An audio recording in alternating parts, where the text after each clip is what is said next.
My name is Ed Frawley, and of course I own Leerburg with my wife. This video answers some questions that we get almost every single day through our Ask Cindy portal. And that is, when should I use a remote collar, or when should I use a prong collar? So in this video, I'm going to talk about when to use a slip collar, when to use what we call a dominant dog collar, when to use a prong collar, and when to use a remote collar.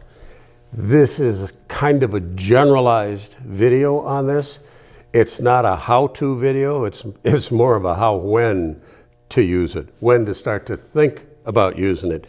Because every day, it seems, Cindy gets an email from people saying, hey, I'd like to buy a remote collar because my dog doesn't come when I call him. And that's the wrong thing to do.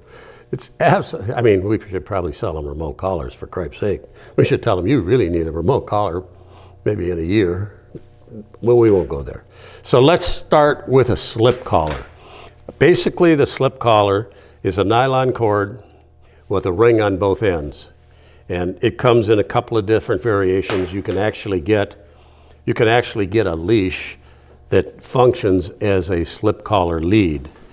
So I would use a slip collar when I have a dog with a smaller head, so that the slip collar can go over the head and be relatively firm around the dog's neck. A large-headed dog, like the pit bulls, the Rottweilers, the bulldogs, have these great big huge heads. And to get a slip collar to go over the head of that dog, you end up having slack like this. Why do you not want that? Because if you get it to go over the head, and then the neck is so much smaller, and then you have to give that dog a correction, you have to take up a lot of slack in your leash before you get that dog's attention. So a smaller head dog, but also a slip collar can be used for people that want to save a little bit of money. When they're using a prong collar, you always should have a backup collar on your dog. So a slip collar can be used as a backup collar in conjunction with a prong collar. And I'll talk about that in a second. Second one is a collar that I designed back in the 1990s called a dominant dog collar. It's a collar that has a ring on one end, I think you can see it against my chest, a floating ring, and a clip on the other end, as compared to a slip collar that has a ring on both ends. And how does this work? Very simple. This floating ring that goes back and forth, the clip goes to the floating ring. And why is that so good? It's good for dogs that have, like the bulldogs, like the pit bulls, like the dogs with big heads, or quite frankly, any other breed of dog. That allows you to, you don't have to worry about putting this collar over the head of your dog. You don't have to do that. This collar wraps around the dog's neck, underneath the jaw, and right behind the ears, and you size it so that when you wrap it around, you clip it together like this. So it's clipped together, and you size it so you have anywhere between 1 inch and 3 inches of extra slack. Remember, with a slip collar, you have to be able to thread that baby over the head of a bulldog, and you're gonna have 6 inches, 5 inches of slack. With a dominant dog collar, you can wrap that collar right around the dog's neck, up tight behind the ears, have 1 inch to 3 inches of slack, and then you only have to move your leash that far to get that dog's attention, and not that far to take up 5 or 6 inches of slack. It's really important. You don't have to have a dominant or reactive dog to use this, but you do need to use, if you have a reactive dog, you need to use this collar, not a remote collar, not a prong collar. I'm going to talk about that in a second and why that is. So in the beginning, there's a lot of uses for this dominant dog collar. We sell a lot of them. I'm telling you, a lot of them. All the hardware on it is stainless steel, high-grade stainless steel. So that answers that one. Okay, now I'm going to show you a videotape that demonstrates what happens if you have a reactive dog and put a prong collar on it. And it's a video of Cesar Millan, and I have to say here that Cesar's a good guy. This is not a jab at Cesar. He didn't know how reactive this dog was when he started out. But he found out, and he ended up getting dog bit. But he also ended up turning the leash that he had into a makeshift dominant dog collar, where he took the end of the leash and threaded it through the handle and then tightened it on the dog's neck, because he had to get better control over this dog. You're gonna see Cesar get bit, and he gets bit several different times. And again, this is not a jab at Cesar. He's a professional dog trainer. He's got a nice dog training school in Southern California. This video is only meant to show you how quickly something can turn bad in a heartbeat. And it's an example of why I say, and Cesar says too, why we say that people that have reactive dogs should not be using prong collars. And this similar thing can happen if you put a remote collar on this dog that you're going to see in this clip. You're going to get dog bit too. So the direction to go is to start off with the right equipment, and then you're not going to have the problems you're going to have. So you'll see it here. We edited it down to show how serious this can be in a very short period of time. With a dominant dog collar, if that would happen, you could take that dog and you could pick his front feet up off the ground until he calms down.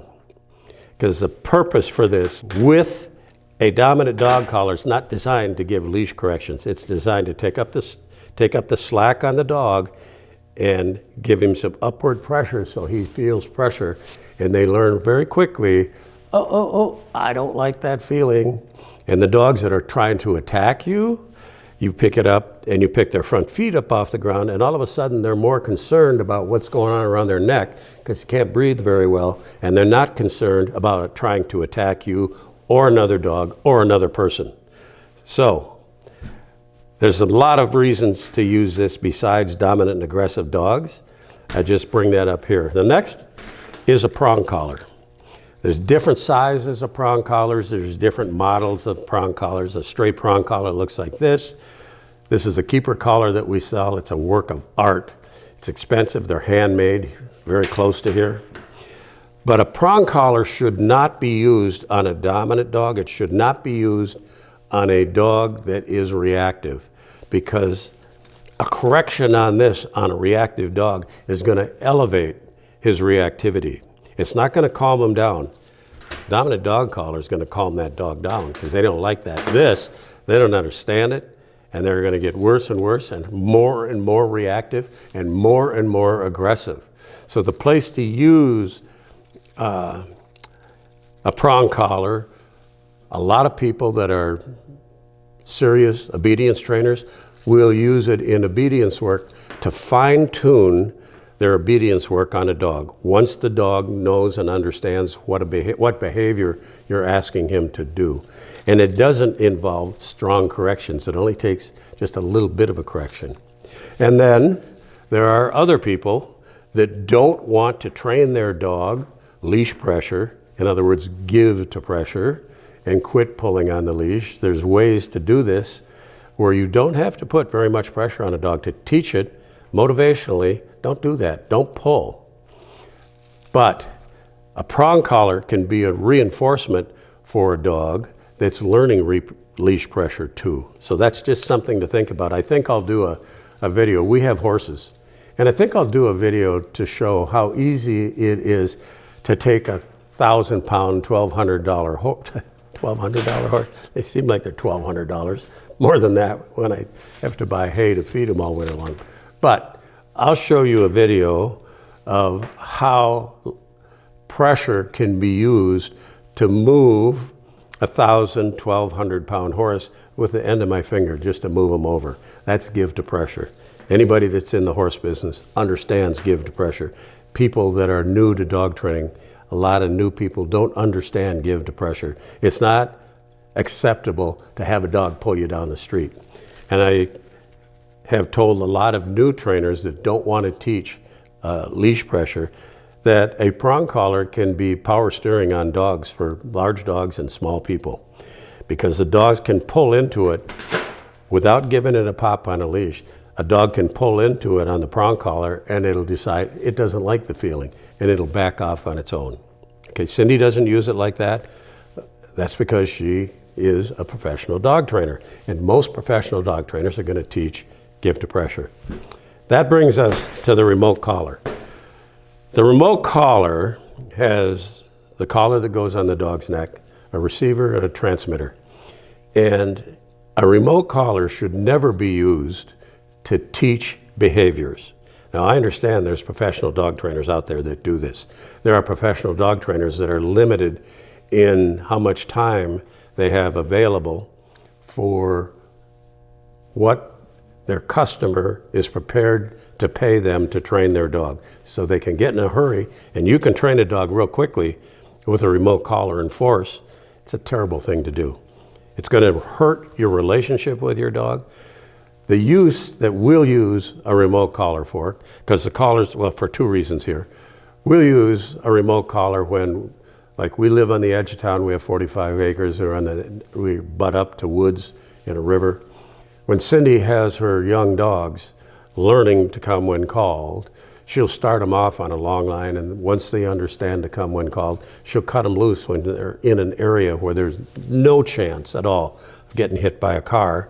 And she'll pair the remote collar to the leash, pop on the leash and a remote collar. There's a way of doing it. We have very good videos on teaching that. But she'll pair them with that, and then she'll reinforce the recall with low-level stimulation on a remote collar, okay? That's one use that you can use it for. But you don't teach the dog to come from scratch with a remote collar. And we get that question almost every single day. My own relatives, my cousin, has had a couple dogs in his life, golden retrievers, got a golden retriever, nice golden retriever, hadn't done hardly any training with him out in South Dakota, and he wants to take his dog hunting, and he gets mad because the dog doesn't listen when there's pheasants running around. So he goes and gets a remote collar and says, come, and you hear the dog. Sometimes the dog will take off and go the other direction. Sometimes it'll come, but you're not making friends with your dog when you're doing this. Don't kid yourself for a minute that dog doesn't understand that you have this transmitter in your hand and you have the ability to push the button to make him uncomfortable. We do training with low-level stimulation. What I tell people is if you're a new dog trainer, don't get a remote collar. Not until you're at the end of the training. We only use a remote collar to reinforce behaviors that we've already trained the dog to know and understand. And we use the lowest amount of stimulation necessary to get that dog's attention. And I will preface that by saying that a dog collar, for example, has 127 levels of stimulation. A human usually won't feel anything until it gets up to be about 21, 22, 23, you don't feel anything. And then after that, you just feel a little pinch there. A dog can feel it much lower than that. Not that it hurts them, but they understand and know what it is. We don't use a remote collar on a dog unless the dog understands what we're asking him to do. We ask him to do a known behavior, he doesn't do it, we say no. And if he's at the point where it's time, where we 100% know that dog knows what we ask him to do and he flips the bird at you, we say no and give him a stimulation, that low-level stimulation. But this is not the place to teach you when and how to use a remote collar. I'm going to put this out there, and then I'm going to start to do some videos on, for example, when to use this and how to use this so people understand even when to use the prong collar, but how to use the prong collar, how to fit it, how to make sure that you have the right collar for the right dog, right size dog, and when to use a backup collar and why to use a backup collar. I already have a bunch of emails on this. That's a really important thing to learn how to do, but that's going to be something that's coming in the future.